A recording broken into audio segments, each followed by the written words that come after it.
It's a sport of man and machine, with a thin line between success and disaster. This sport requires daring, courage, and perseverance. IndyCar racing takes its fans and teams to the limit and beyond, and to the ultimate victory in this tough and dangerous arena. This year, the Formula One world champion made the transition to IndyCars look almost easy. With a mastery that has brought him the adoration of fans worldwide, he carried his IndyCar rookie stripes from the pole all the way to the checkered flag despite mistakes in Australia. The first man to accomplish this feat in 9 decades of IndyCar racing. Nigel Mansell is, in every action, a champion. But his toughest test would come on the unforgiving ovals that are the heritage of the IndyCars. Bull rings like Phoenix have a way of humbling the greatest drivers, as it did 4-time Phoenix champion Johnny Rutherford. Just a few feet away, the concrete walls wait. Yesterday, even Nigel's skill wasn't enough. Practice laps over the track record, and then suddenly the world champion's car was in shambles. Black skid marks and a hole in the concrete wall told the story. Because of Nigel's previous spine-shattering injuries, the rescue was slow and calculated. The crowd watched, stunned and worried. As his mount was towed away, Nigel was air evacuated to a hospital with a concussion and bruises, but already he wants back behind the wheel. Mansell's departure redirects the spotlight to others, like IndyCar world champion Bobby Rahal. Last year, Phoenix was his first win on the championship trail with his new team. This year, it's a new car, potentially faster, but much more difficult and time-consuming to develop.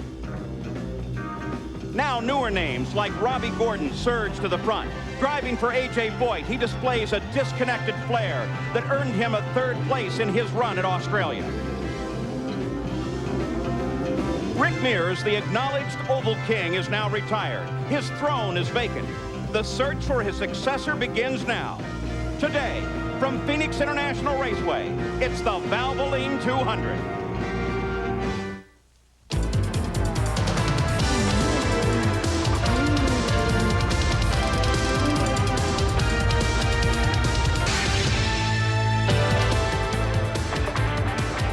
The mile in the desert. These bull rings are where IndyCar racing truly began. Hello and welcome, I'm Paul Page. These little racetracks, these short miles, are terrific for the fans, but they intimidate every race driver that ever got near one of them. Nigel Mansell, the defending World Formula One champion, got a little too close yesterday, slammed the wall. Now let's get a full update on that situation from Gary Gerould. Paul, we're down here in turn number 1. Nigel's crew estimates from computer information that he was running at 182 miles per hour as he entered this first turn. As he lost control, he impacted the wall, absorbed 20 Gs. That was how hard he hit. It's truly amazing that in view of that impact that he was able to survive with just a mild concussion. He does have some severe bruising on the right shoulder and in his lower back. But he was released from Good Samaritan Hospital here in Phoenix this morning, and in fact left Phoenix around 9 o'clock on a private jet and should be arriving now near his home in South Florida at this very time. Yesterday afternoon, we had a chance to spend some time with Nigel in the hospital. His co-owner, Paul Newman, was alongside chatting. Mansell was feisty. He wants to race. He remembers a similar scenario in Brazil last year. I mean, I was knocked out in Brazil when my great friend Ayrton Senna decided to have me off. And, you know, I hit the wall there and I had a bit of concussion and obviously had a few other problems. But I didn't get any sleep that night and had to go through some sort of medical test the next day, which I managed to sort of smile my way through. And then, you know, lo and behold, I wasn't on top form, but I managed to win the race. So, I mean, I'm not knocking the rules and regulations and the medical profession because they're first class, but I always thought rules were there to be broken. And, I mean, heck, I'd like to be the first one to break them. And if I can drive tomorrow, I mean, I'd love to. Even if I start last, I don't mind. But the rules prevent Nigel from starting. Now, in the starting field itself, the first 11 positions are covered by a single second.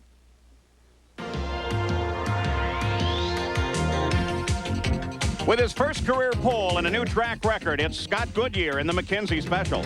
Alongside is Mario Andretti in the Kmart Texaco Haviland car, a three-time winner here on the Phoenix Mile. In row number 2 to the inside is Emerson Fittipaldi in the Marlboro Penske. He was the runner-up in the Australian season opener. Alongside is Roberto Guerrero in the Budweiser King. His first career win came here in 1987. Row number 3 is Paul Tracy in a Marlboro Penske.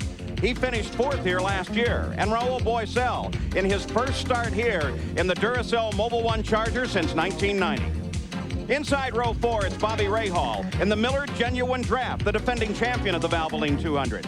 And Teo Fabi in the Pennzoil Special. He scored his first victory here in his rookie year in 1983. In the 5th row to the inside is Jimmy Vasser in the Codalux STP car, the best start ever for this California sophomore. And Ari Lyondike in the Target Scotch Video Machine. He won this race 2 years ago. In row number 6, Mark Smith in the Craftsman PC92 Chevy. And Scott Brayton in the Amway Northwest Airlines machine. The 7th row, Al Unser Jr. in the Valvoline Lola. And Danny Sullivan alongside in the Molson Lola. In row number 8, it's Scott Pruitt in the Tobacco-Free America car. And Eddie Cheever in the Quorum Security Systems machine. In the 9th row, Hiro Matsushita in the Panasonic Special. And Buddy Lazier in the Viper Auto Security Applesby Lola. In the 10th row, it's Stefan Johansson in the Amax Energy and Metals car. Alongside is Robbie Gordon in A.J. Foyt's Copenhagen Racing. In the 11th row, it's Lynn St. James in the J.C. Penney Nike Lola. And Dave Kudrave alongside in the Agip Andrea Moba Lola Chevy. In the 12th row, it's Robbie Buell in the MyJack car. And Marco Greco in the International Sports Limited machine. And alone in the last row, it's Ross Bentley in the Agfa Rain-X Lola Chevrolet. 1/3 of the starting field have never taken the green flag in an Indy car at Phoenix. Giant crowd here eagerly awaits the start of the engine at Phoenix International Raceway. For months, the focus of the racing world has been on 2 very special men. Here's Sam Posey. When Michael Andretti went to Formula One and Nigel Mansell came here to IndyCar racing, it was inevitable that their fates would seem to be intertwined. There's a kind of ironic symmetry to the fact that both men had very bad crashes in just their second races.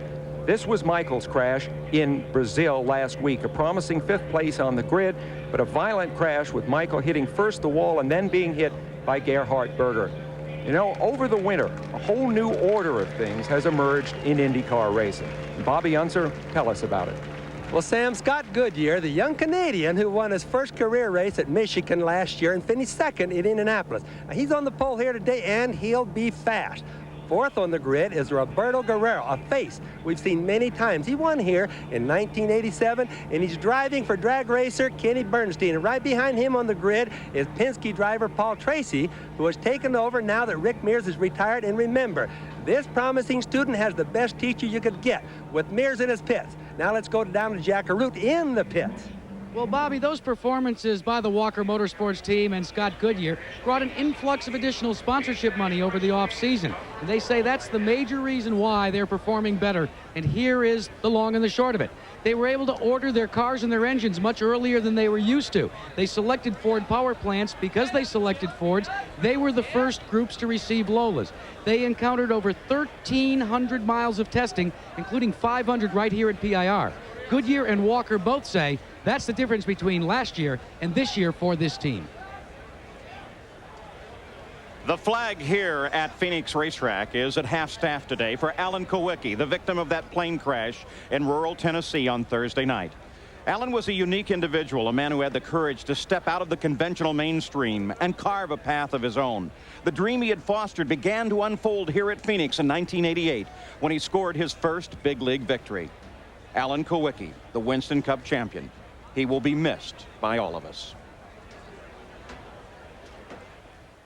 Well, the countdown is over. The first oval race of the IndyCar season is about to begin as the field pulls away. The command, lady and gentlemen, start your engines.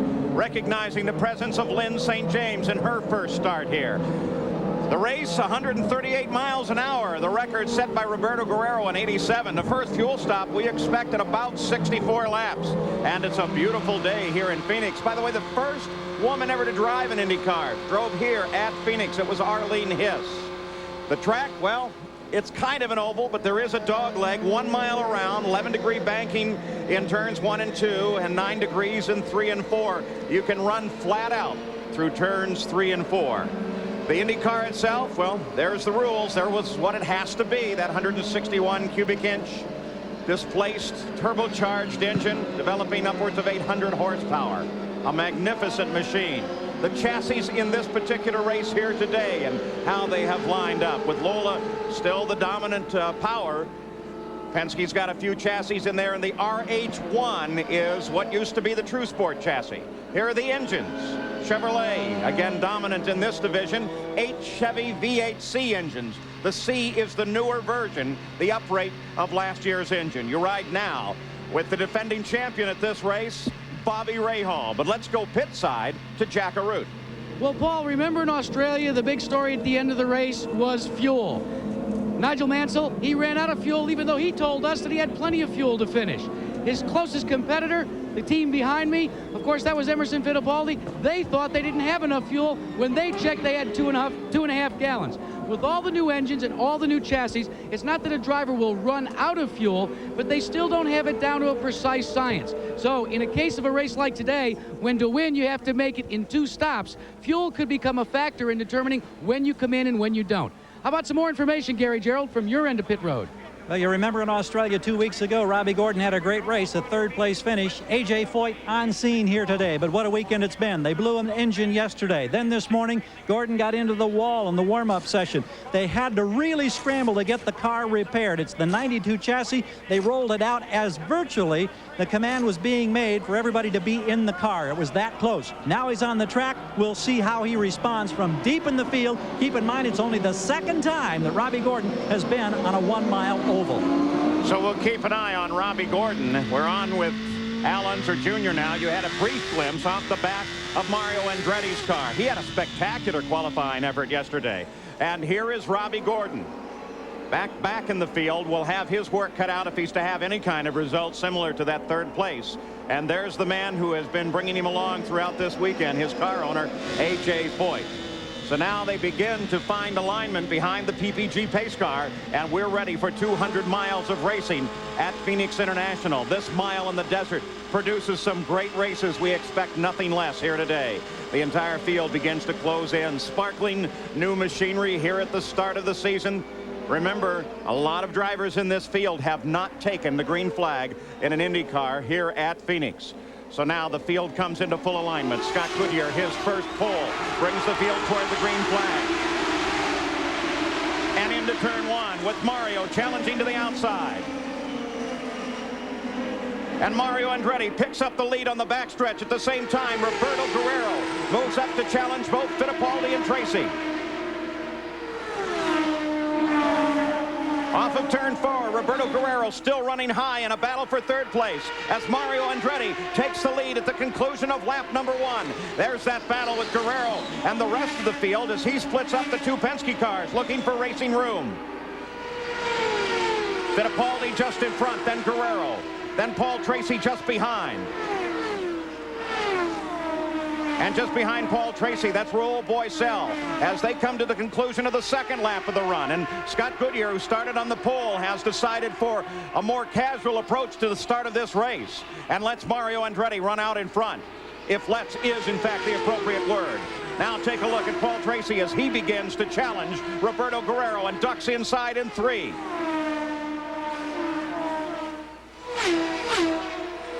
Tracy still on the charge and challenge. The rest of the field behind the front runners have all lined up single file now. Looking carefully over this track, it's very hot here. The track surface temperature above 100 degrees. But Paul Tracy is allowing no room to Roberto Guerrero. He is looking for a place to pass. He certainly is. That's a hard place too, Paul. It's going into turn 3. It's wide open going in there. He's trying it. He's trying to fake Roberto out, but it didn't work. Roberto Guerrero, of course, won his first race here, set the track record in doing so, knows this track very, very well. Tracy still on the charge, continuing to challenge Guerrero. One thing Guerrero knows, that Tracy is really young and eager. He really wants to get by. Look at that by the outside. Paul Tracy on turn 3 and 4 dials it to the outside of the course and goes around Roberto. You said who would replace Rick Mears as the master of the ovals. Here's Paul Tracy, just 24 years old, being taught by Mears, and an amazingly aggressive move around Guerrero. Now a fight for second place develops as Emerson Fittipaldi comes up alongside of Scott Goodyear. The Canadian that we expect so much out of this year won his first IndyCar race at the Michigan 500 last year. Now with the two cars, the two Penske cars look the same. There's Tracy behind Emerson Fittipaldi, both of them the same. Now that's not going to make any difference with the teams, because Tracy, if he can, is going to go right on by Emerson Fittipaldi. So Fittipaldi comes inside of Scott Goodyear, and he moves past Goodyear, picks up second place. Now Paul Tracy begins the attack on Goodyear. Paul Tracy, Scott Goodyear had a second at Indianapolis last year and a first in the Michigan 500. You see him being menaced now, but he too is a hot oval driver. Paul Tracy around Scott Goodyear, and he moves into third place. And notice, Paul, that Tracy has been doing outside passes. That means that he's got his car working better, at least right now on the outside. There he goes again on the outside than he does on the inside. Already here on lap number 7, as we watch the two Penske cars, we have begun to overhaul the slower traffic in the field. Phoenix is very short. The pace is incredibly fast here. So it's Mario Andretti that jumps from the outside of the front row and picks up the lead and already begins to pull away. In second place is Fittipaldi and Paul Tracy. After this message and a word from our ABC stations, we'll return. The Valvoline 200 in Phoenix, Arizona, as we're watching a tremendous battle right at the front of the field. And it's a fight between teammates in the Penske cars. Emerson Fittipaldi sits in second right now, but his teammate, the younger Paul Tracy, is right behind him and challenging him here on the straightaway. Now Paul Tracy comes alongside of Fittipaldi, and Paul Tracy goes around Fittipaldi just that quick and picks up second place. There are two things you got to know about Paul Tracy. He did more testing during the offseason than anyone else, and he set the fastest time in warm-up this morning. He's really hooked up. And now he has Mario Andretti, the leader of the race, just in front, and they come off the corner 3 abreast, and Paul Tracy picks up the lead of the race. An amazing set of passes, first for second and then for the lead, and look at Paul Tracy running through traffic now, begins to pull away. An incredible run. Now let's go down to the pits. Jack Arute has a special alumni of this race. Well, it's been the first time that I can recall, Paul, that we've ever seen a credential like this. Also, it's the first time we've ever seen Rick Mears at Phoenix not in the cockpit of the car. Rick, a lot of people say you've become the mentor of this team, specifically for Paul Tracy. Some of those moves out there look familiar to me. They look like yours. The Marlboro car is working very well. He's doing a great job, and we felt like we had a very good race set up, and as it got hotter and the track conditions get worse, we think it's going to be even better. So we're very pleased, but it's going to be a long day. How tough is it for you to be in this role now? It's really not. I'm very pleased with my decision, and I'm happy here, and I've been enjoying it, so things are going well. Paul? Rick Mears won 3 times here at this track. And there is Emerson Fittipaldi beginning to close up now on the second place car of Mario Andretti. So Fittipaldi now with a challenge, trying to put the Penske team 1 and 2. And you think those Penskes aren't working well as he comes screaming past Mario Andretti. You know, you can just watch those cars. It doesn't make any difference if they're high or low.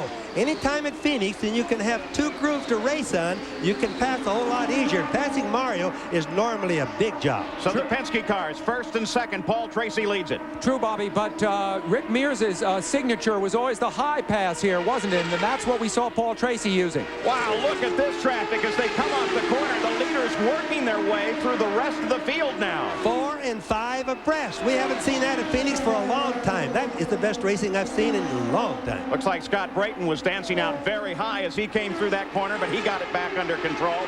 And there is Robbie Gordon in the 14 car as he begins now to close through this field as well. Good battle for a moment there, and then it broke off between Scott Goodyear and Roberto Guerrero. If you can pick them out of the middle of that, and some incredible racing being done here. Just all the field working together. You now ride on board with little Al. Al qualified in the 7th row, not doing terribly well so far. And you can see he's mired up in traffic that you would not ordinarily expect to be holding him up. Traffic, one of the most difficult problems here at Phoenix. Bobby, you've raced literally thousands of miles here. Trying to get your pace, keep your speed up, and yet run past slower cars is pretty difficult. Oh, it's the worst track that I think they run on, Paul, for traffic. But today, we're seeing passing. Look at that right there. 3 abreast running through the corners. Now, you don't normally see that at Phoenix, so it shows that the tires are working better. Goodyear came up with a new tire this year, and that's really helped them. It picked them up about half to a 3/4 of a second per lap, but you can tell by the racing that they can run side by side, and the tires are probably the biggest factor. You saw too that Scott Goodyear got around Emerson Fittipaldi and is now around Mario Andretti and is now in pursuit of Emerson Fittipaldi. Paul Tracy still the leader of the race, and he is gobbling up ground at an incredible rate. Paul Tracy, That's Cheever is in the pits. Eddie Cheever, it was 23rd when he came in. He's changed tires and gone back into the action. Bobby, what do you think that might have been? Well, obviously he's got something wrong. Just changing tires means that he thinks something was bad. Probably thought he had a flat.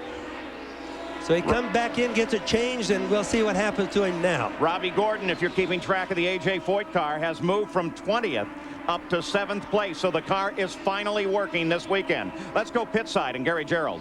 Quick note on Mario Andretti. Had electronics problems. They had to change the engine after the morning warm-up session. It's working fine, but Mario wants more wing in the car. They'll make that adjustment on his first pit stop. Also, Danny Sullivan, we understand the throttle is sticking. He's having to work it, release it with his toe. So Sullivan has got a handful and a footful, it sounds like.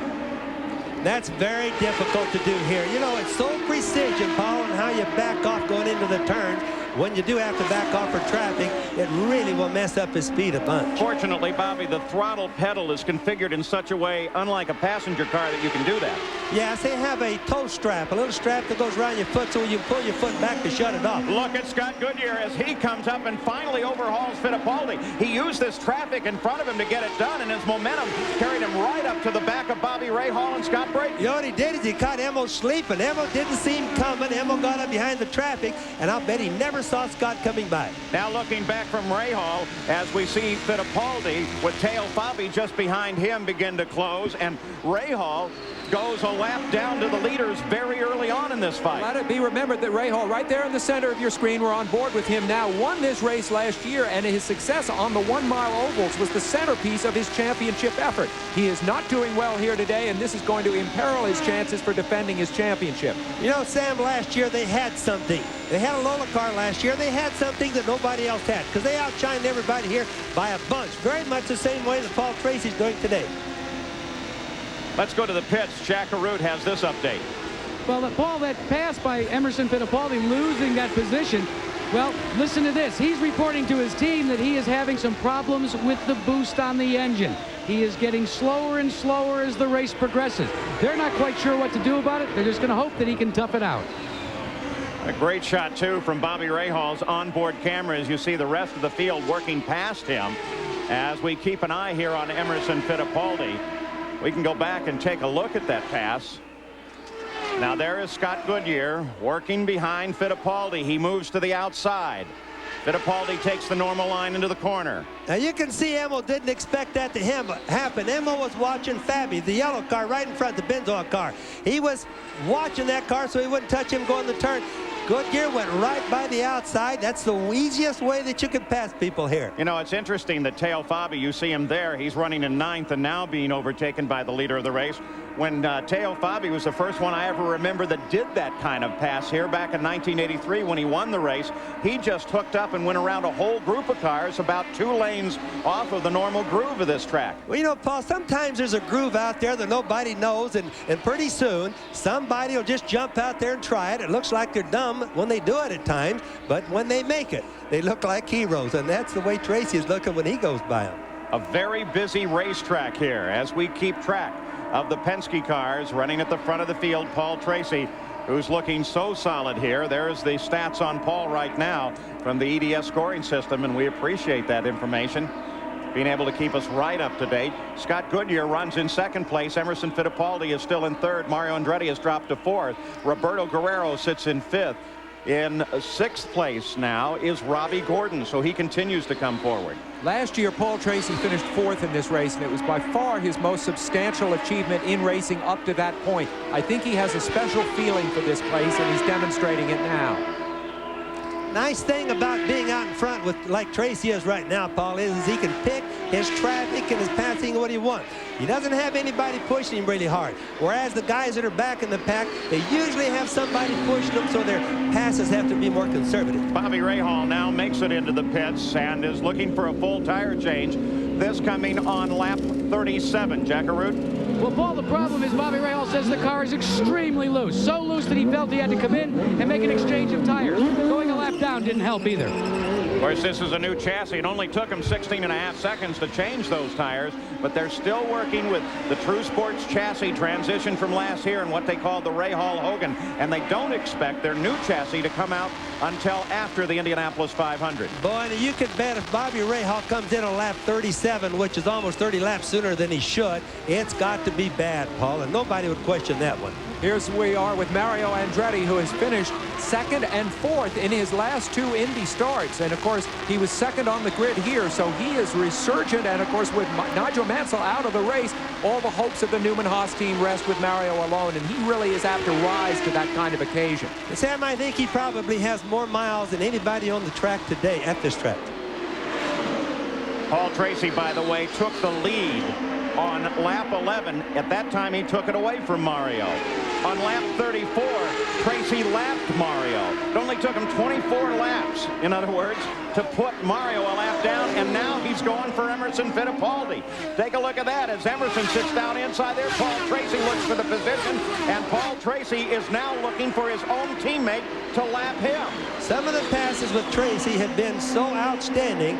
I really think if I was Roger Penske, I'd try to settle him down just a little bit because he really is outshining everybody today by a bunch. Paul Tracy now tries to work inside Fittipaldi. If he can do this, he has only Scott Goodyear in front of him. He gets the job done, so he has lapped everyone except second place car of Scott Goodyear. The line he's using, though, Bobby, puts me in mind of the line that Nigel Mansell was running in practice and turning in some incredibly quick laps. Yes, and when you're really sticking good, it's obviously the easiest place to pass, but on the outside, when you're passing cars out there, hey, it's dangerous. If the guys slip just a little bit, they've got you.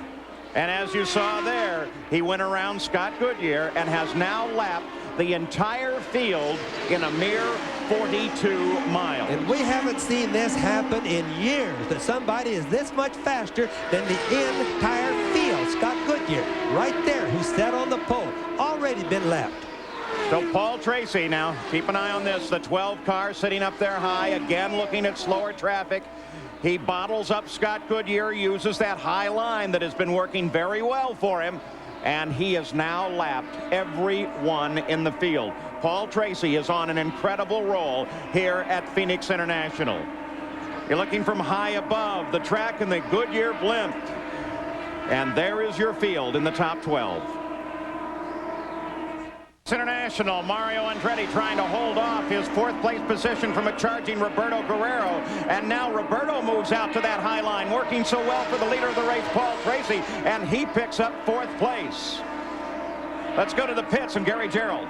Here's Eddie Cheever out of the car. What was the problem, Eddie? I had a rear vibration right from the beginning. I thought it might have been a set of tires, but it wasn't. I think something is broken in the car. It's very disappointing. We had a good run in Australia, and this is my home track, so we were expecting to do very well here, and it's been a horrible weekend from the word go. But See you at Long Beach. This is tough after a 2nd place here a year ago. Thanks, Eddie.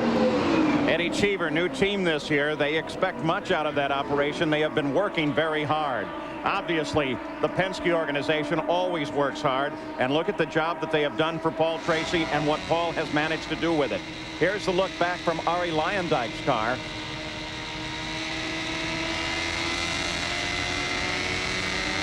As we give you the running order after 52 laps, and you saw Robbie Gordon as he came up to overhaul Luyendyk.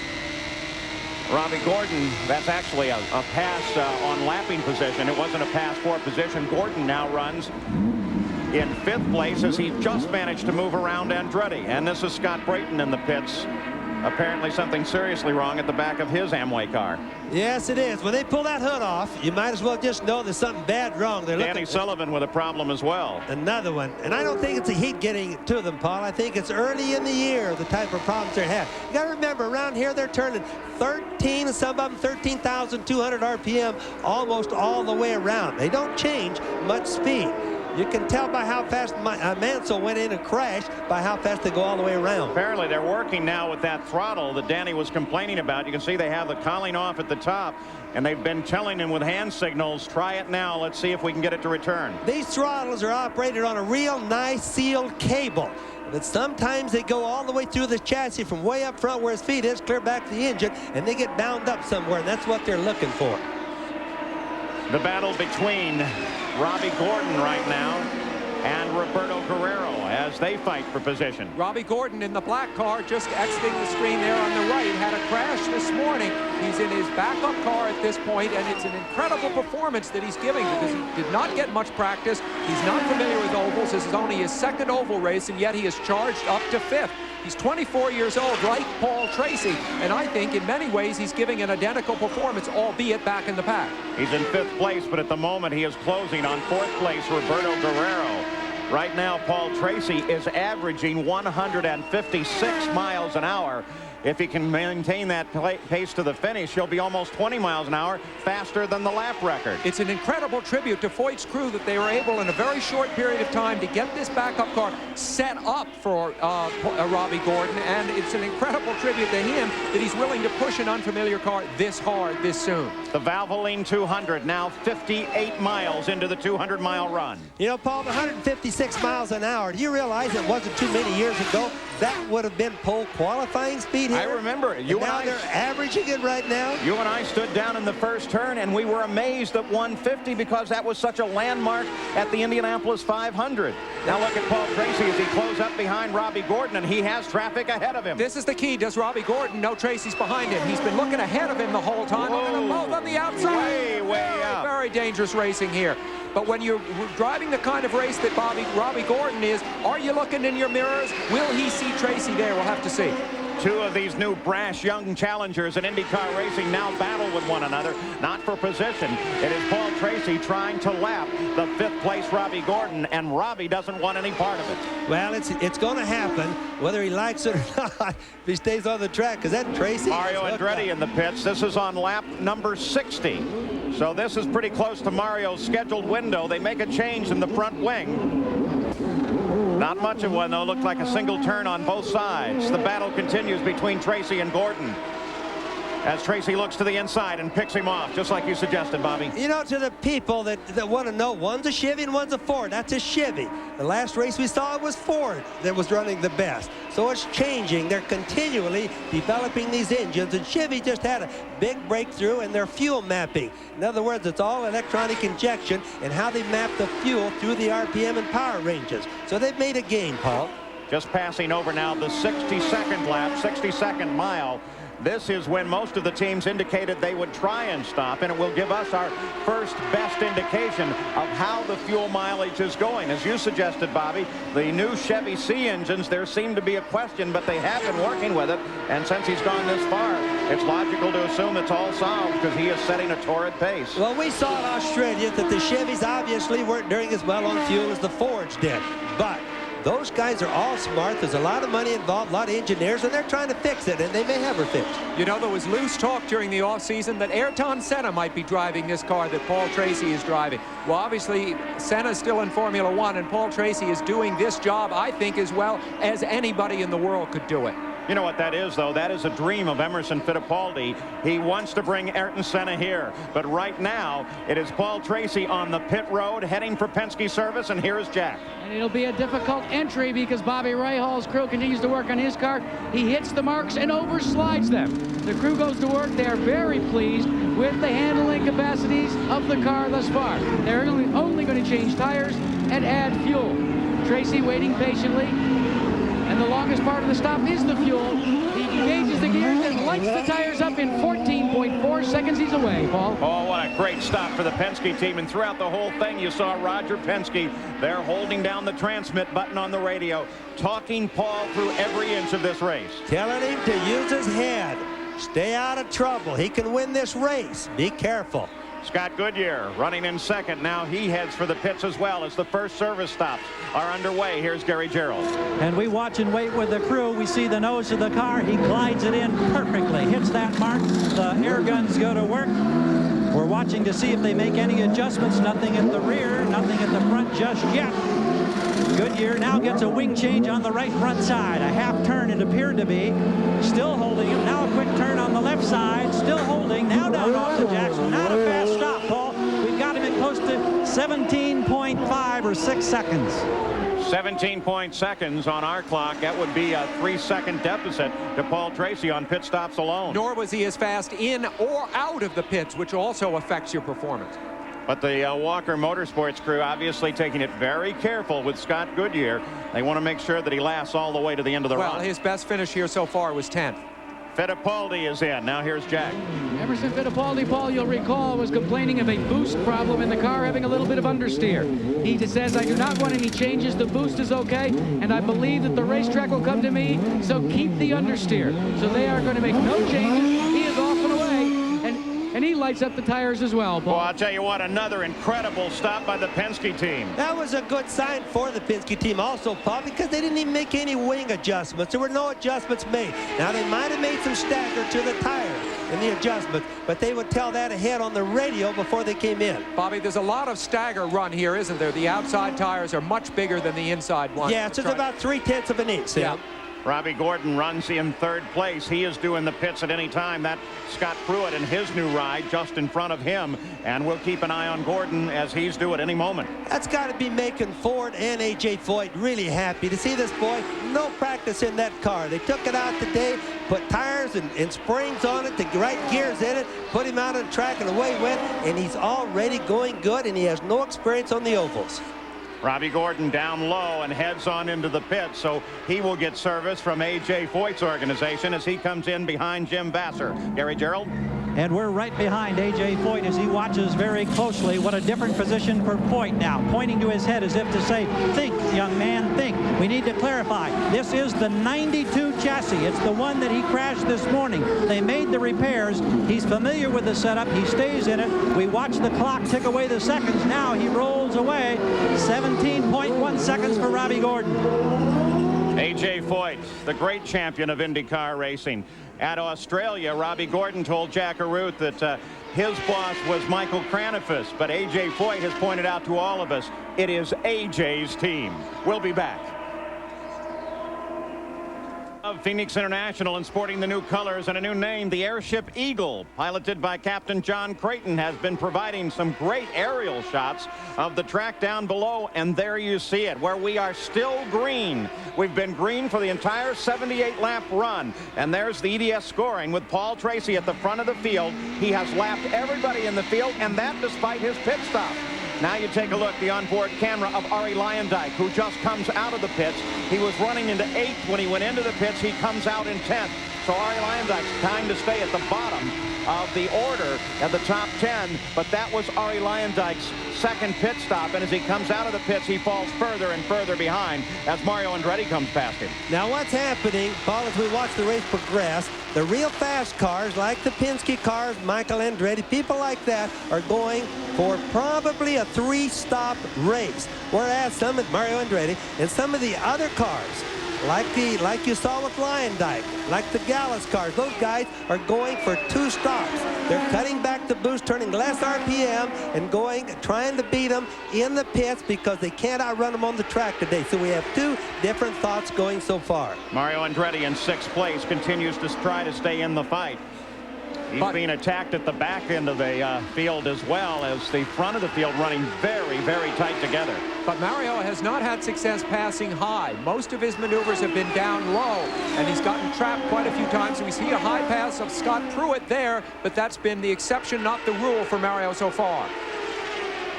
So Fittipaldi right behind Mario Andretti as they both come around Scott Pruitt. Scott Pruitt, that blue and white car, sits just in front of him. Got a glimpse of it for a second there as here comes Fittipaldi working inside Mario, and it looks like he may get him in another lap or so. 2 former world champions. That car number 90, they just went around as a new team for this year, owned by Tim Duke right here in Phoenix, Paul. Kind of a group of renegades, isn't it, Bobby? Everybody they're all from other teams, and they're so happy just to have put a new team together. It reminds you of the old days of racing when you said, hey, let's go racing, and they figured out a way to do it. Tim Duke normally runs a driving performance school. best indication now is that Paul Tracy and Emerson Fittipaldi are hoping for a two-stop race. That's why they hesitated as long as they did. Now, as we watch Fittipaldi maneuver past Mario Andretti, Fittipaldi continues to run in third. It's not a pass for position there. Fittipaldi's sights are set on Scott Goodyear, who is some distance ahead. Paul Tracy still is the class of this field with a tremendous run. And the Penske cars, best indication, are looking for a two-stop run. Can they do it? Well, Paul, I think they're going to be able to do it, and the reason is they're really the class of the field. They're so much faster than the other guys that I look at the scoreboard and I just see they're going to put laps down or put the other guys' laps down, which means that they can make an extra stop, and especially if they find a yellow flag, they'll be home free. Well, of course, with Tracy, with a lap on the field, that cushion allows him to conserve fuel and keep his tires cool, too. The number 9 Duracell car, that's Raul Boesel, driving for Dick Simon's racing team as he comes past his teammate, Hiro Matsushita. Or, excuse me, no longer his teammate. Hiro's moved over to the Walker Motorsports team now. And Boesel is current to run in 7th place. As you saw Paul Tracy just wind his way in and out of there just as smooth as can be. You know, he just sticks his nose under there and says, hey, boys, I'm here. And then he just goes by him so easy. He makes it look like it's first grade against college, you know. It's great when you have a day like that. That's the day that every race driver dreams for, isn't it, Bobby, when everything just comes right. It is, and you know, it's really easier for him, and it's harder on the other guys. It's just the opposite of what people might think by watching it. We run the order for you now. Paul Tracy, then Scott Goodyear. Emerson Fittipaldi is 3rd. Roberto Guerrero is 4th. Robbie Gordon 5th. Mario Andretti runs in 6th place. Raul Boesel is 7th. Jimmy Vasser with a great run is in 8th place. And Al Unser Jr. is 9th. Teo Fabi sits in 10th. And there you see him right there with the leader now beginning to overhaul him. Let's go to Jack Arute. Well, Paul, Bobby Unser was speculating as to how and why maybe the Penske team was able to go for 2 stops. Remember, we alluded to the problems they had in Australia. They changed, Bobby Unser, their fuel card for this race. They feel that they have licked the problem they had with fuel consumption. The report thus far for both Fittipaldi and Tracy, excellent fuel consumption from the telemetry. Just remember, though, that Paul Tracy has never won an IndyCar race. He's won a lot of other races at the Indy Lights level, but never won at this level. So there's a psychological burden. I'm out front, he's got to be thinking, this could be my race. But there's a lot of pressure. And when you finally break through and you win your first race, chances are you're a lot tougher from there on. But he hasn't won it yet. Just little things like that with Mark Smith in the 25 car there that can just stop the heart of a race driver. Here he is. He's cruising in top spot, a full lap ahead of the rest of the field, but it only takes one little misstep by any other car and you can be in trouble. That's Jimmy Vasser. He runs in 8th place right now in the Codalux car. That team looking strong for this year. Remember, Jimmy broke his leg last year. I asked him how it's doing now, and he says there's still some screws and things that they're going to take out eventually, but he's feeling very good. He was a rookie last year, Jimmy Vasser, and he was so popular. Not only did he do well out on the track, but he seemed to earn everyone's respect and affection. A lot of energy behind this man, a lot of people pulling for him, and a lot of them have some money. A quiet, almost shy smile when you see him away from the racetrack. You would perhaps question whether or not someone who is this nice and polite could be a race driver. But boy, when he gets in that car, at Australia, for example, Stefan Johansson has a problem, rolls to a stop, and this may in fact bring out the yellow.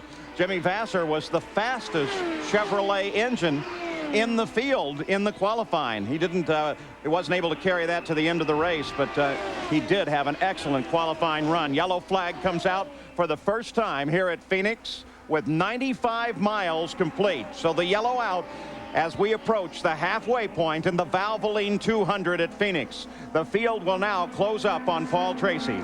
We'll be back after this message and a word from our ABC stations.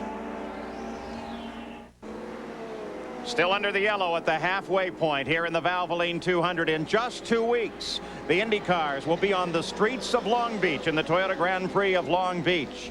Their second run on a road circuit. Nigel Mansell really expecting to be back for that one.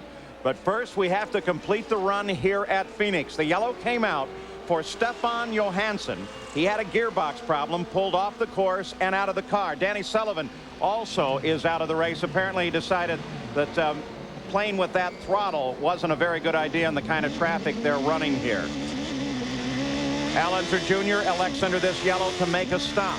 That certainly gets him to a third stop in this race, and that's part of what they're thinking about in the Penske pits. As the green flag comes out to Paul Tracy, a full lap on the rest of the field. He is still setting a blistering pace, well above the record despite the yellow. Which so far, Paul, means that Roger Penske has decided to try for a two-stop race. Otherwise, he would have come in this yellow. So everybody right now that we can see that's going really fast, leading this race or trying to, is going for a two-stop race at the moment. You drove for Penske for a number of years. For him, that's not really a gamble. That's the way it ought to be played. Oh, that's for sure. Penske, what a lot of people call a gamble, is just normal for him, Paul. He just likes hanging it out, and he loves watching Paul Tracy. Everyone's been wondering how it's going to be with Rick Mears gone. Let's take a look at this, because the indication was that Mario got in trouble here. Keeping an eye as he came in. Boy, he sure did. As he came in and got into the back end of Ross Bentley's car, the 39 car there. Ross just moved right over into it. On, yeah, and the green flag remains out. You know, Paul, usually that causes a wreck right there. It takes a guy with Mario's experience to be able to touch tires like that. You saw how much smoke came off of it and still keep control. Roberto Guerrero. He continues to run well in fourth place. Let's give you the order again. Paul Tracy, Scott Goodyear, Emerson Fittipaldi, Roberto Guerrero, this 40 car, and Robbie Gordon. Roberto Guerrero needs a solid finish here today. He had a brilliant win, his first win ever in IndyCar racing here back in 1987, but then he was injured at the end of that season. He's never really been the same since. He had that brilliant pole position at Indy last spring, but then, of course, he spun out before the race even began. He needs a solid finish to begin to build a season around, and he might be en route to that right now. You know, everybody will remember him as being the guy that started on the pole in Indianapolis last year. Scott Goodyear into the pits. He's made one stop already, so this is unscheduled. And he's coming in too slow, Paul. There's something wrong with Scott Goodyear's car. He was the pole sitter. He's in the pits now, Gary. Yeah, this caught everybody, I think, by surprise, Paul. He came in with the motor shut off. They're looking back here around the gearbox at the rear of the car, and this does not look good at all for Scott Goodyear, the man who started from the pole.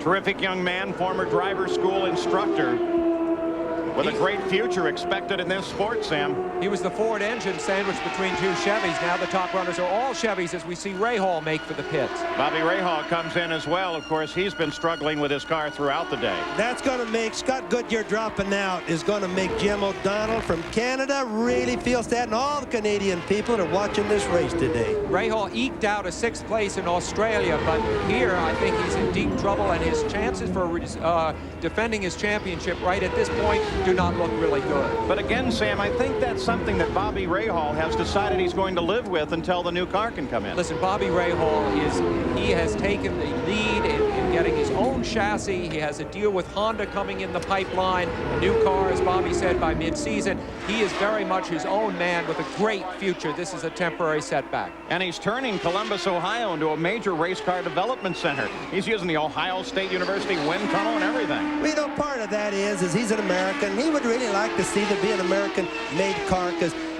all of these cars, with the exception of Rahal's, are made in England. This is a Canadian, English-made Penske car, Chevrolet Power. Paul Tracy is running way ahead of the field. You're taking a look here, though, at his teammate, Emerson Fittipaldi, who is in second place and doing everything he can to catch up. Let's go to Gary Gerould. Indication as they work now around the gearbox on Scott Goodyear's car, they believe they have a stripped gear. That's why he's in, and it's going to be a long time. Whether or not he can even hope of getting back out, any chance to win now long gone, obviously. Stripped gear believed to be the gremlin for Goodyear. Lyn St. James, the 90 car, runs in 20th place. The rookie of the year at the Indianapolis 500. This year is going to be a full season driving for Dick Simon. Lyn was just recently married to a man who is a real estate developer with big plans for a ski resort up near Boise, Idaho. So she's going to have a very, very full life with the full season that you mentioned she has and all the other things going on in her life. Quite a learning experience for any new driver, and there were 9 of them that took the green flag here in an IndyCar for the first time, Lyn among them.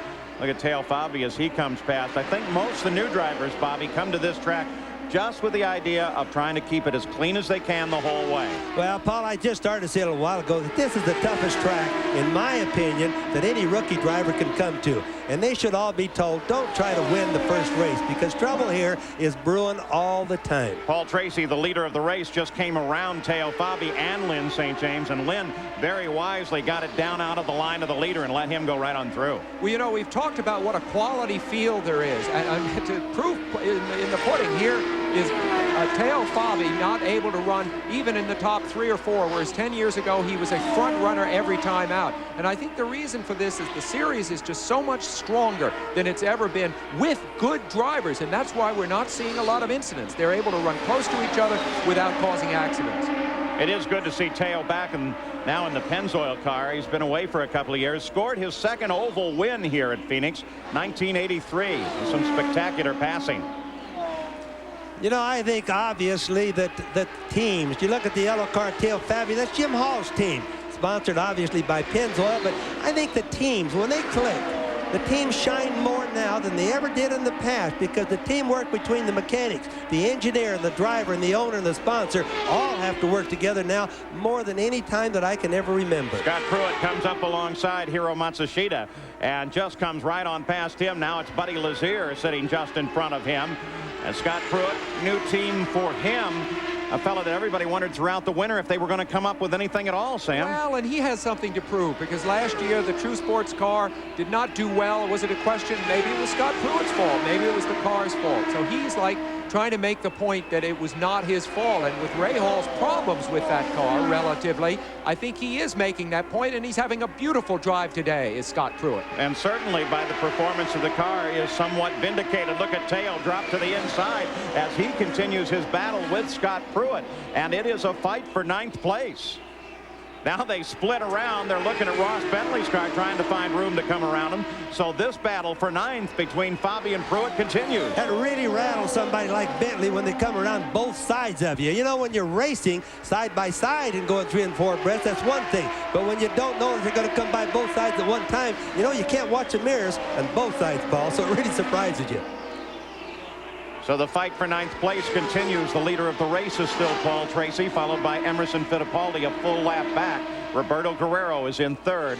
Robbie Gordon is 4th, and Mario Andretti is 5th. So we watch Robbie Gordon now as he begins his attack on 3rd place Roberto Guerrero. They move around Fittipaldi.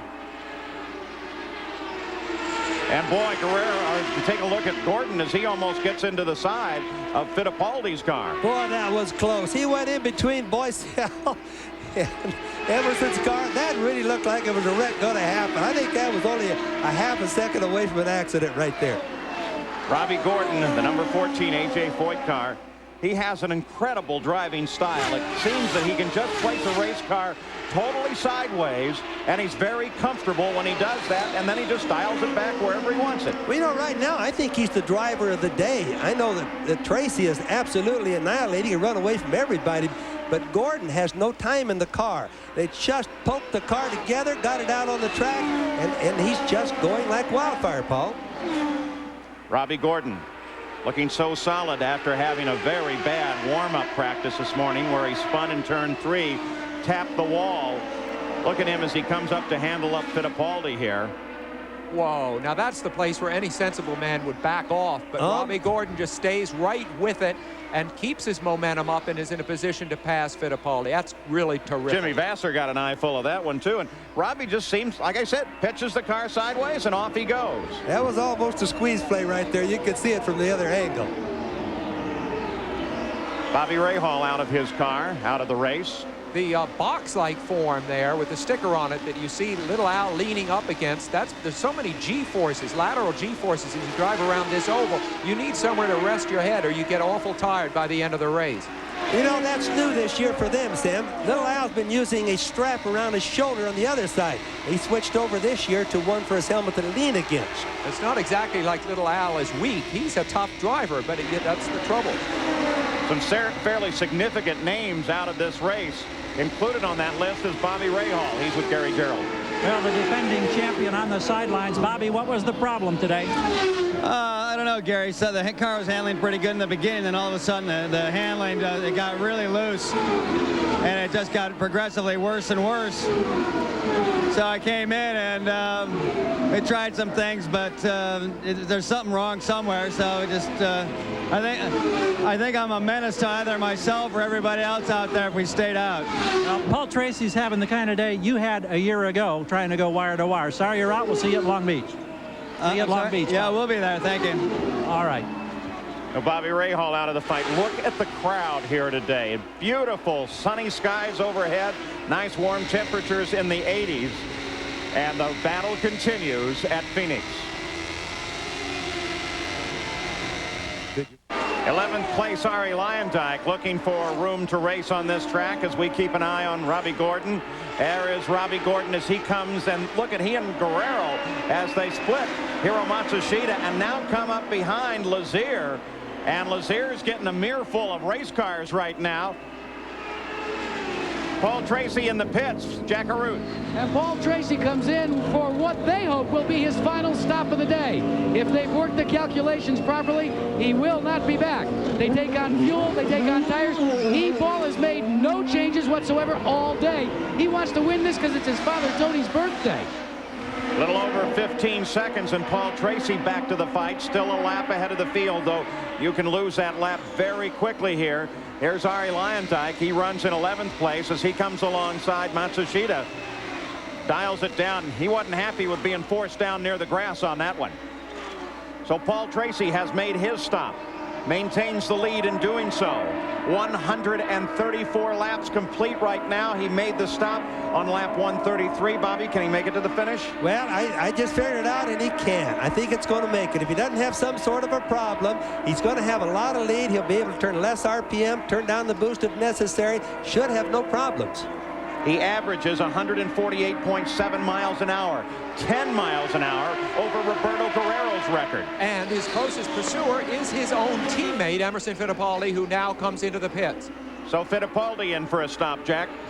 Well, Paul Emerson, as you know, is down a lap to his teammate, but he is very pleased with the condition of the car. He complains of the understeer, but the understeer, gentlemen, goes away as the fuel load diminishes. So Robbie Gordon is now on pit road. Catches the wall. Robbie Gordon hits the wall. The yellow comes out. Little fire on the turbocharger. That's oil, and it's not a real concern to the driver as Robbie Gordon climbs out. Boy, he had a spectacular day to that point. Robbie Gordon was in 3rd place. In fact, was assuming 2nd as Fittipaldi pulled into the pits. And that's the opposite end of the track that he had the crash at earlier. So he has really tested the walls here at Phoenix today. It's turn 1 has been the rough place. Boy, he's mad.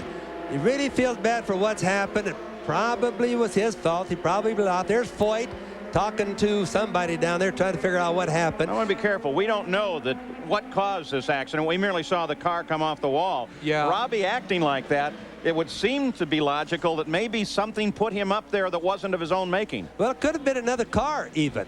But you know, a guy's always mad when he wrecks. The kid has been the shining star today. He's really been the class act. He looks like he's driven a lot of oval tracks.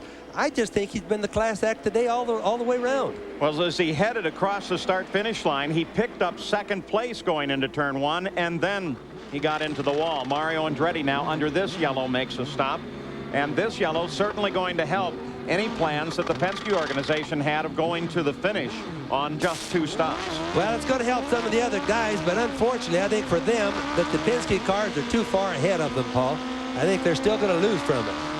Mario Andretti comes out on the access road, joins on the backstretch as the rest of the field in the Valvoline 200 now circulates behind the PPG pace car. We're under yellow for the 2nd time today. 200, I'm Paul Page. It's Robbie Gordon's car that is on the hook now. He brought out this yellow when he caught the wall running by himself between turns 1 and 2. Let's go to the pit side, see what A.J. Foyt thinks about that. AJ, it's really been an up and down weekend. The crew worked so hard to get Robbie out there, then he makes this tremendous run, and now the frustration. Well, it's just one of them things we knew we'd go through some of this year. You know, we got here, we tested a couple weeks ago, we ran pretty decent, not like we wanted to, and we come here, made some adjustments, and first practice session we lost a blower with the 5 laps in the practice, and then we had the other car had a fuel pickup problem. Then we turned around this morning and shook down this car. We changed the motor in. It was running very, very well. And then we had an accident this morning, and then we changed everything and got out here about 1 minute before they said, gentlemen, start your engines. He did one hell of a job, and I just told him before that happened on the radio, take it easy, baby. We're doing good. Take it easy. Well, he's out of the race now. I tell you, this got to be tougher than being a race driver, huh? Well, I would say so. You know, it hurts, but I know it hurts him too. But we'll be back at Long Beach. We'll be tough there. We'll see you in a couple weeks. Thanks. Thank you. Paul? So A.J. Foyt concerned about his driver. You know, a number of serious injuries last year led IndyCar officials to implement a set of new safety regulations dealing with the design of the car. Now, Gary Gerould takes a closer look at these modifications. With the start of the new racing season come the implementation of new chassis changes for 1993 to better enhance driver safety. Now, from all outward appearances, this 1993 Lola chassis looks very much like the 1992 edition, but it's now 190 inches from the back of the rear wing to the tip of the nose, or 5 inches longer than last year. And all of that additional length can be found here at the nose of the car, the idea being to give more protection to the driver's feet and his lower legs. You'll find now 5 reinforced areas or bulkheads in the nose, one here behind the dash, a second and a third that handle this part of the suspension, a fourth just beyond the driver's feet in this area, and now a fifth down here where the nose is attached. Last year, if you hit the concrete and knocked the nose off, the driver's feet were about that far from being exposed. This year, he's got all of this additional length to better protect his lower legs. Another subtle little change up here in this part of the cockpit. It's a little wider and a little higher than in the past. The idea being that if the driver makes contact, he now has room where he can actually pull his knees back, not nearly as cramped as it was a year ago. Subtle little changes, but IndyCar officials are confident that these changes will better protect their drivers. And Jimmy Swintel just gives the green flag to the field. We are back to racing with Paul Tracy, a full 2 laps ahead of the rest of the field. Second place on the EDS scoring monitor is Emerson Fittipaldi. Roberto Guerrero is third. Fourth is Mario Andretti. Fifth is Raul Boesel. But Paul Tracy has been incredible. As Bobby Unser mentioned, Robbie Gordon was spectacular up until he got to the wall. And in fact, you spend more time watching that run of Robbie Gordon up through the field than this wonderfully smooth run of Paul Tracy out in front. Yes, Paul Tracy right now is just cruising. You can watch he's pulling away from Emma, but he's not taking off like he did early in the day. He has no reason to. Penske has told him, hey, you've got to win this race. Take it easy on the car. Shift gears, turn to less RPM. Tracy and Gordon are each 24 years old, and make no mistake, they are the young lions of this sport right now. Mark Smith in the black car as he's involved in a little bit of a fight here. Mark Smith, 25. He's a contemporary of them and a guy with a very promising future, and another graduate of the Indy Lights racing. There's that car, well put together, by the way. The crew chief on this car, Bob Sproul, who took a couple of Penske cars to wins. Yeah, he used to be one of my mechanics back a few years ago. He's got a lot of experience. Went away to some off-road and some road racing. Finds his way back to the IndyCar now. Has 2 wins on Bob Sproul's chief mechanic record. Front of the field remains Tracy as we continue to watch this fight. There's Kudrave, who has been battling for the last few laps with Mark Smith. Pulls away on this lap, but Mark Smith begins to close back in again. You know, Paul, you mentioned some off-road experience, like racing in the Baja. A lot of the off-road specialists are turning out to be very effective at Indianapolis type racing, largely because of the shock absorber issue. You have to learn to make that car travel smoothly over rough terrain in off-road racing, and the same is true here. Even though the track seems smooth, you got to keep the car level. You know, Sam, ironically bringing up shock absorbers, that's probably the single most important part of making an Indy car handle today, is the shock absorbers. What's happened is the tub itself, the chassis, has become so rigid that the suspensions really do all the work, so the shock absorbers have really become an important item.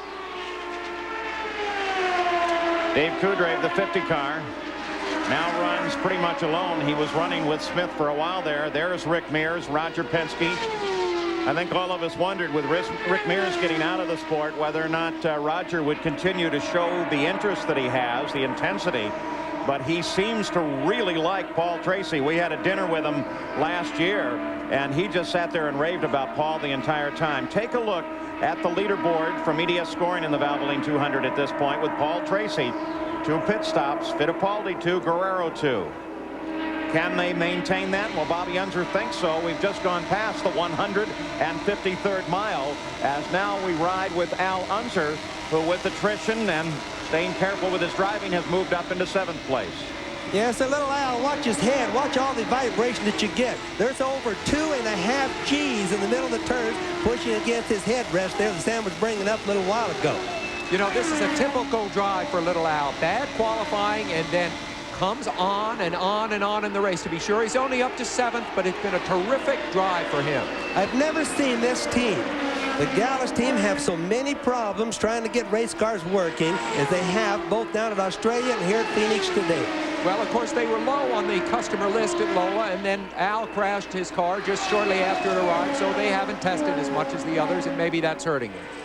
The yellow Codilux car, that's Jimmy Vasser, who has just managed to get a lap back from Raul Boesel, who is a lap in front of him. Now, Jimmy still has a mile to make up, but Jimmy Vasser in 6th place now, running with a good run. And here is Al Unser Jr. as he continues in a battle with Arie Luyendyk, who just came up behind him. And Al Unser Jr. is, of course, chasing Jimmy Vasser, trying to catch him, while Vasser is simply trying to get that lap back from Boesel. A nice battle, 6th, 7th, and 8th place. Arie Luyendyk inside of Al Unser Jr. Not a pass for position, but they continue to battle throughout this course. You can watch Luyendyk, who's getting way down close to the white line coming off, close to the wall. That's a conventional place, totally opposite of what Paul Tracy has been doing all day. So 157 miles complete. Paul Tracy continues his 2-mile lead over the rest of the field. We'll be back after this message and a word from our ABC stations. The Valvoline 200, suddenly, without warning, Paul Tracy loses it and pops the wall. Dr. Steve Alvey is there with him now. Here's how it happened. Paul Tracy coming off of 4, now working the main straightaway. Ducks to the inside, looks for racing room alongside Vasser, and just loses the back end on the pass. Just physically lost it, Paul. I don't see any oil on the track. I don't see it. Boy, look at the cars that almost hit him as they went by. Scott Pruitt came very close on the apron. Really close, but it looks like it's just no reason except the rear end just got loose and it didn't snap. It just slowly came around. Rick Mears, Roger Penske talk it over. They have this race totally covered. Here's another look. Same thing. He moves inside the slower car. Back end starts to come around just that quick. He can't catch it, and Paul's into the wall. I believe that the back of his car was sucked into that negative pressure area behind Vasser's car. Sam, there isn't enough slipstreaming or wind draft really to do it here at Phoenix down the turn. That's the turn that's got the most banking, but it's also the turn where Mansell and Robbie Gordon had problems. Maybe that turn just not working well today. Possible when the car came down that he brushed the brake and that kicked it around? Well, first of all, you have to be under power, Paul, to have traction in the rear end of these cars, and I think he was off of power, and that's when the rear end starts coming around. Let's go to Jack Arute, who's with Roger. And a disappointment, Roger. What happened? Did he talk to you? Well, I guess he got caught in traffic. That was Jimmy Vasser. That's the same fellow he got in trouble with at Laguna at the end. But, you know, basically it's experience. Had a 2-lap lead. Basically, Vasser was 5 laps down, so I just hope he's okay, and it's experience. He sure drove a good race. The cars look good. The Chevy engines are running strong, so let's hope Emerson can bring it home for us. That's why we got 2 cars. And that's the point. You've got mixed emotions. You're disappointed there, but you've also got Emo still in the hunt now. Well, I guess that's why you have 2 cars, and I can tell you they're both good, and it was just a tough one for Paul, but he drove a great race. Tough break, but good luck. Thank you. So Emerson Fittipaldi now assumes the lead with Paul Tracy's crash, and under yellow circulates in the Valvoline 200 behind the pace car.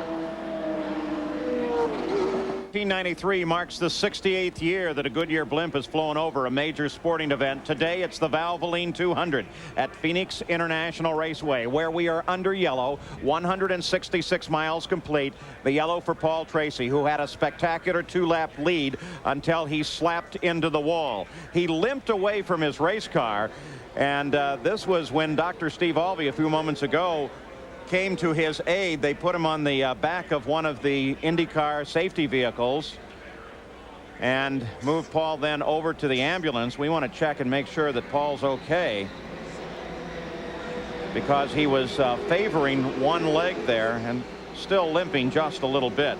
So we are still under yellow here at Phoenix International, and it is one of the toughest ovals that the IndyCars compete on all year. Here's a look at some of the more dangerous events we've seen at PR in the last 30 years. The mile in the desert has always been tough on drivers and devastating on their machines. It tamed Bobby Unser in 1965. As the technology increased and the speeds grew, so did the incidents. Johnny Rutherford flipped by his own tire. Tom Bagley, Unser, and Billy Engelhart. The great mile champion Tom Sneva and Scott Brayton as they got together.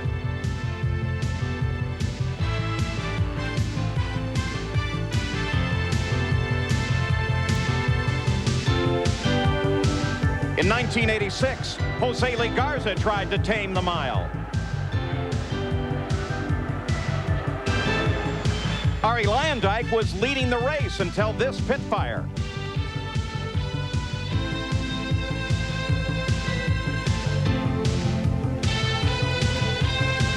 Even the oval master Rick Mears has had his problems at Phoenix. Bobby Rahal carried you right into the wall in 1989.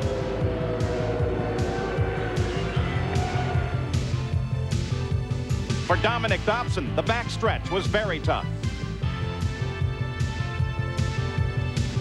And Scott Goodyear had his problems in much the same place. You rode with Scott Brayton as he avoided Guido Dacco. And last year with Scott Pruitt as he avoided Jimmy Vasser with this nifty little piece of driving. And now you add this to that long line of accidents here at the track. Paul Tracy, 2 laps in the lead, spins out behind Jimmy Vasser and catches the wall. He's out of the race. Let's go to Gary Gerould. Roberto Guerrero was here and out of the car, and you ran strong all day long, but it looked like Paul Tracy was in a class all of his own. Yeah, he was really hooked up. It was amazing how well he was working. But, you know, the Budweiser King team, we were doing a good job. We were hanging there, and we were running up front, and it's a shame. It seems like a wheel bearing gave up on us, and it's a real shame. We're running strong, but we need a finish. Well, Roberto, we remember 6 years ago when you came from the back to win at race record pace. Looks like that record's going to stand for another year. Well, it looks like it, which doesn't mean a lot, but it is good to keep it. All right, Roberto, let's go to Jack Arute. Gary, a close call for Emerson Fittipaldi. He took on some debris from the Paul Tracy accident, and it put a dent in this. It's called the vortex generator on the left side of the front wing. They have reviewed it. Roger Penske Jr. on the pit board, checking it over very closely under slow speed. They feel there's a dent in it, but it should not affect the handling of the car. Nevertheless, he's been told to play it safe. Well, the report on Paul Tracy is he has a bruised right knee, but he's otherwise in good condition. They'll take another look at it after the race. He's not on his way to the hospital. Dr. Terry Trammell here, an orthopedist from Indianapolis, keeping track of Paul Tracy. And so apparently the good news is that he's okay. As they are ready to go back to the green, Emerson Fittipaldi has a full lap lead on the field. Jim Swintal with the green flag, and we are racing once again. Mario Andretti, of course, 1 lap behind. He still has a chance. Yes, Mario does. Mario's been fast all day. Not compared maybe to Tracy, but he's been fast all day and consistent. We're on board with Mario right now, going down the back stretch into turn 3. And another car loses it up into the wall, and it is Emerson Fittipaldi. The second time a leader has been taken out of this race, both times a Penske car. Emerson barely a full lap under speed.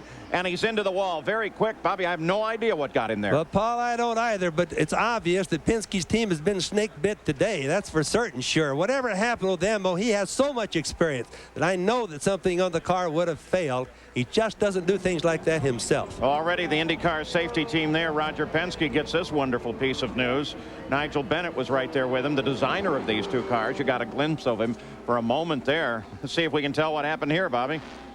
Rolled into third, it just snapped. Now, you see, that was a snap spin. Obviously, opposite of what we saw with Tracy. It looks to me like he broke a U-joint, something like that in the drivetrain, because it just snapped around quickly. And what that will do is give the lead of the race to Mario Andretti. You saw him there. Here is Emo up into the wall. It appears that Fittipaldi is all right, but Jack Arute may be able to update us on what happened. Well, Bobby Unser, once again, you were absolutely right. It snapped because Emerson Fittipaldi radioed in and said something broke on the right front of the car. Right front of the car, Bobby. Well, Emo might not know. Remember when a driver's going into the turns, he's going in there 180, 185 miles an hour. He doesn't really know what happened. He just knows that something broke or something gave way. Often, sometimes you run over something and a tire explodes because you puncture it real fast. It's like a blown out deal. But I think in this case, it looks to me like there's something probably in the rear end that gave away. Let's watch it again right here. Second time today. By the way, Scott Pruitt has come very close to getting involved in something. He was the next car down ahead of Al Unser Jr., and the whole rest of the field was still pretty well closed up.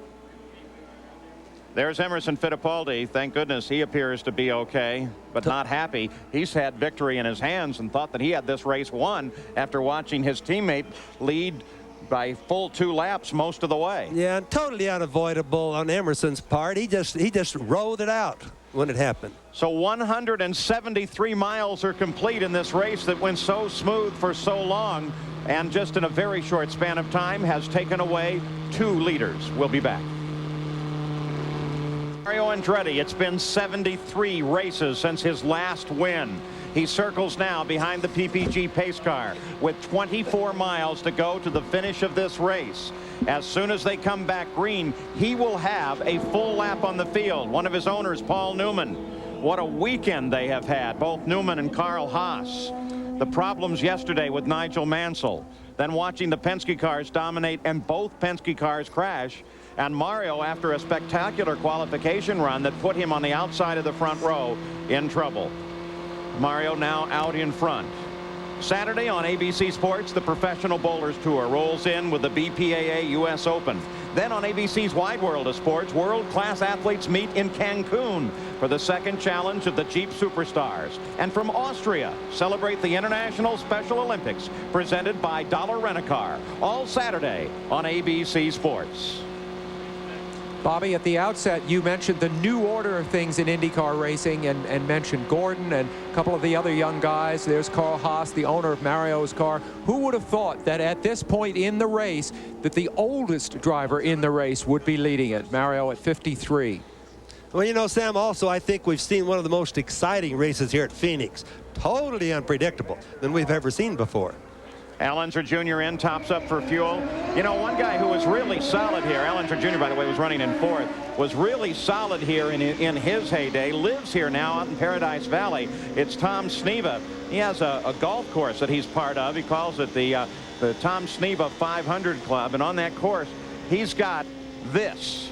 You talk about a golf cart, we're talking, look at that 500 winter ring there on Sneva's hand. You're talking major golf cart here. About, what, 120 miles an hour? Look at this from Tom. A real hot rod. Well, it's too bad he didn't enter it in the race. He might be doing pretty well by now. He could be running about 5th place right now. Looks like he's having a great time in the desert just outside of Phoenix, Arizona. We'll be back for the conclusion of the Valvoline 200. And let me tell you, it is not over yet.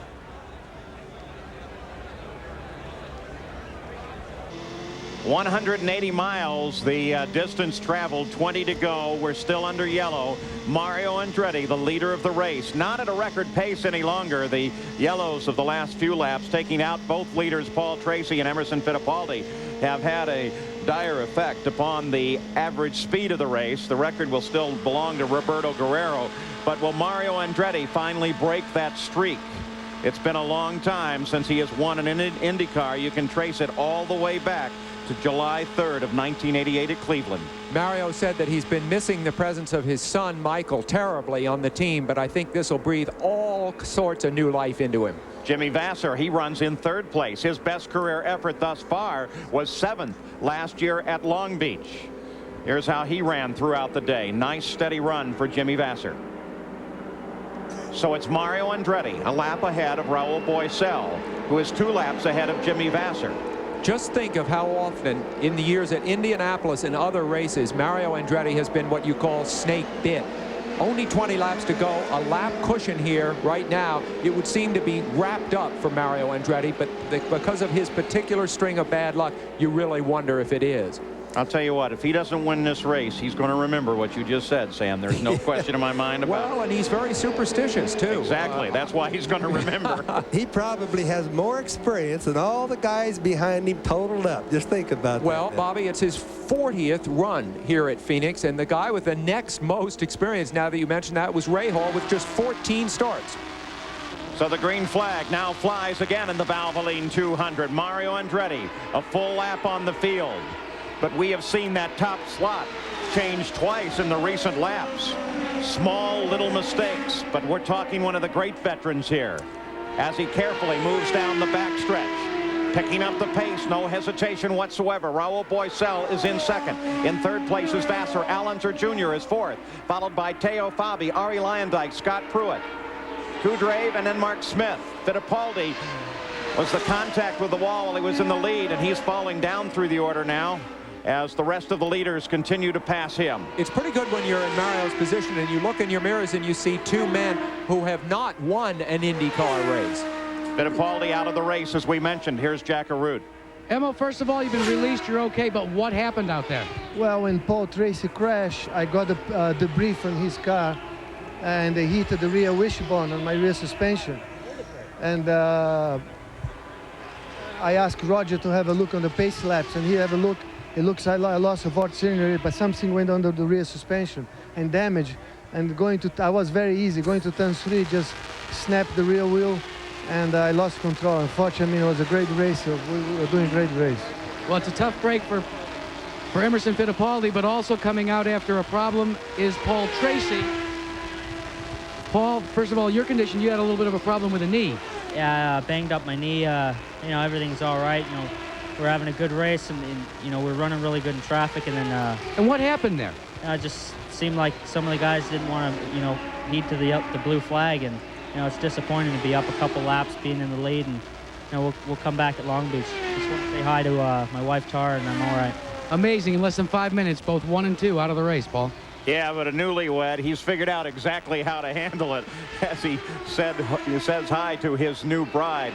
Now we keep an eye on the field with Ross Bentley and Marco Greco as they battle for position. I think a lot of fans across the country have been excited by a lot of the new drivers coming into this, but this moment right here with Mario out front is going to bring a resurgence of feeling for some of the older drivers, and I think a lot of people probably pulling for him right now. You see him pulling up behind 2 much younger drivers, looking for a spot as he goes into turn 1. And they're involved in a battle right there as Mario has to be very careful coming up behind Matsushita, who runs in 10th place right now. And he was careful. Very careful. He knows that victory is within his reach, just 10 miles away, if he can only hold on. That's a neat thing about Mario at this particular time. He laps these slower cars, but he's got so much experience. He's won so many races. He knows the easiest way to lose a race is right at the last, by doing something stupid. So if something happens with him, I'll bet you it's going to be the car, not Mario. He won here in 1966, again in 67, and then in 1988. 20 years after that. Now he's poised to win 5 years later than that. Incredible record. Al Unser Jr. in 4th place, closing in now on 3rd place Jimmy Vasser. We've been watching little Al, Paul, as he comes in the pits lots of times, about 3 times in a row. They've been working on the rear wing of the car. Now this Lola's new to them. Some of the other Lolas in the race have got some new under trays, some new under panels to the cars, the downforce equipment. They don't have it on the Rick Gallis car. So they've been working on the rear wing, trying to get his handling. And Bobby, in 2 weeks, of course, we'll see Little Al in action at Long Beach, where he has been so dominant in the last few years. So coming off of this race strong is going to be a huge bit of confidence building for him. Well, their car testing that they're doing right now, Sam, has a lot to do with what they're going to be able to do at Long Beach. Allenzer Jr. very carefully moves through traffic. He is in 4th place. Teo Fabi is behind him in 5th. Ari Luyendyk is 6th. Scott Pruitt 7th. Kudrave runs in 8th. Mark Smith is 9th. Matsushita 10th. Ross Bentley 11th. Marco Greco 12th. And Lynn St. James runs in 13th. There are 13 cars running at the moment. Ari Luyendyk, you now ride on board with Ari in 6th place. A frustrating day, I think, for Ari so far, don't you, Paul? Because here he is with a new team, the Chip Ganassi team, very promising. A lot of people thought this would be a front-running combination. It hasn't been on a track that he has won on before. I think they were expecting great things. And speaking of expecting, his wife, Mika, is expecting 2 kids, twins. Ari Luyendyk, I think within his team, Chip Ganassi's organization, they are still getting accustomed to one another a little bit more, and he's definitely a factor to watch in the upcoming season. For Mario Andretti, 5 miles to victory. It has been such a long time. In his pits, well, you can imagine what they're thinking. What a weekend they've had. And you think of the way this weekend began with all the focus of attention on Nigel Mansell. Nigel this, Nigel that. He well deserved it. He was the fastest man. Mario was in his shadow. And Mario might have been frustrated earlier in this race when he dropped from the front row position, 2nd fastest qualifying, back to 6th, even 7th briefly. But he kept his patience. He's come up. The race came to him. That was Jim McGee, the team manager that we were looking at there, living another long day trying to win a race. I'll tell you what, he was instrumental in managing Nigel Mansell's victory at Australia. And consider what Carl Haas is thinking about here. The possibility of wins in the first 2 races of the season, one with each of his 2 drivers. Carl Haas came down in my motorhome this morning, and the poor guy sat there playing with my Siamese cat, just shaking his head, thinking what a terrible weekend he was having so far. Now look, Mario Andretti, his car leading the race, very good chance of winning it. You wonder if Carl can hold his breath along with Paul Newman for the remaining distance, because as Mario comes around this time, Jim Swintel will have the white flag indicating 1 more lap to go, and Mario Andretti will be on his way to victory number 52, 2nd on the all-time list to A.J. Foyt. 31 of his wins have come on ovals, and Mario Andretti has taken that white flag. Paul Newman watches. They hope for Mario Andretti the dry spell may finally be over. Traffic just ahead of him, ever so careful now, as Mario Andretti can see the checkered flag just ahead. Twin checkered flags come out, and Mario Andretti in the Kmart Texaco Havoline Lola has taken the victory. What a weekend for Newman Haas Racing. An incredible time, and Paul Newman couldn't be happier. It just shows you never quit. You never can tell what's going to happen. There's a very special bond between Paul Newman and Mario Andretti, of mutual respect. Neither of them likes to be predictable. Mario's used the phrase so often, you wear the armor. He drives as a gladiator. Today he fought his way through the traffic, the tensest and most difficult race in Phoenix in many, many years, and came out front. And now all he has ahead of him is an empty track as he comes up to the checkered flag area here. So what that will do is put Newman Haas's team with their drivers 1-2 in the points fight. Mansell is 2nd in the points despite missing this race, and Mario is in the lead by 11 points. Mario Andretti rolls to a stop and begins to unbuckle. He is the winner here at Phoenix. We're running out of time, but we're going to do our best to talk with Mario Andretti. Let's go to Jack. Well, Mario Andretti getting out of the car, running out of time, but not for you. Congratulations, Mario. Thank you. It's just so wonderful. I'm so happy. I tell you, credit goes to my crews. They had to change an engine today, and we just hung in there. You know, it was not the perfect setup, but we got it better and better, and the guy just did a marvelous job getting in and out of the pit. And the emotion of the weekend, what with Nigel Mansell's problems and with you. Describe it for a minute.